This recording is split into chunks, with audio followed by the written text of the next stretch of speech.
for that reason, the groups can be very different. You can have, gay, lesbian, women's, men's, young people, different racial, ethnic groups, different religious, groups that there may be a flavor to different groups that can be variable from place to place and group to group.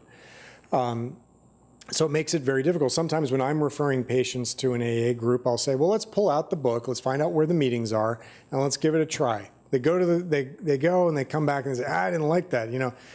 It was just a bunch of, it was just a bunch of like 70-year-old white guys sitting around. I had it just really wasn't relevant to me. My patient may be let's say like a 22-year-old woman, and she's like, oh, this just really didn't work for me. I say, that's fine. That's not what all AA groups are like.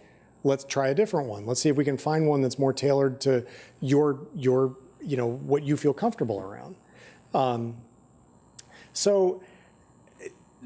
we do know certain trends for AA in particular. AA is more studied because it's been around longer. It was the first one. It's been around longer relative to like Narcotics Anonymous and whatnot. And we do know that people who are more severe in their drinking problem tend to do better with AA. People who have a greater commitment to change tend to do better in AA. People who have less spousal support tend to do better in AA.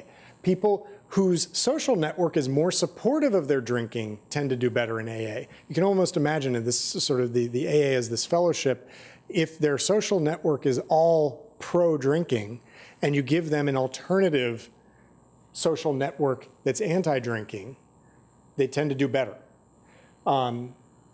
They've also kind of, lumped into this is the idea that if there's a greater desire to find meaning in one's life, they're more likely to affiliate with an AA program. And when we say affiliate, there are different degrees to which someone in AA may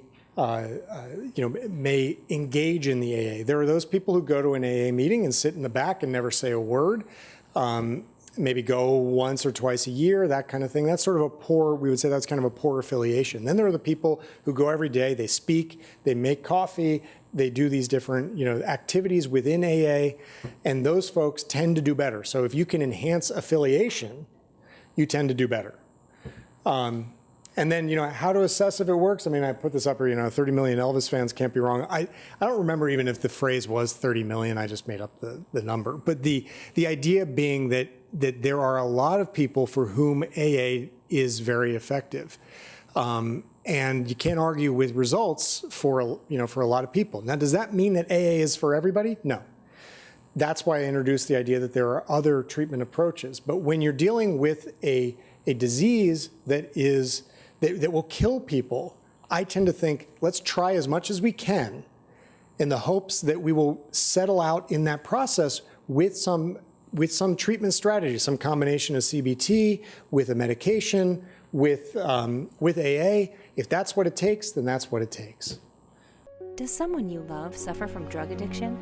Accidental drug overdoses are the #1 cause of unnatural deaths. Don't wait until it's too late. Call our 24/7 helpline at 1-800-648-6734. A caring addiction specialist is awaiting your call.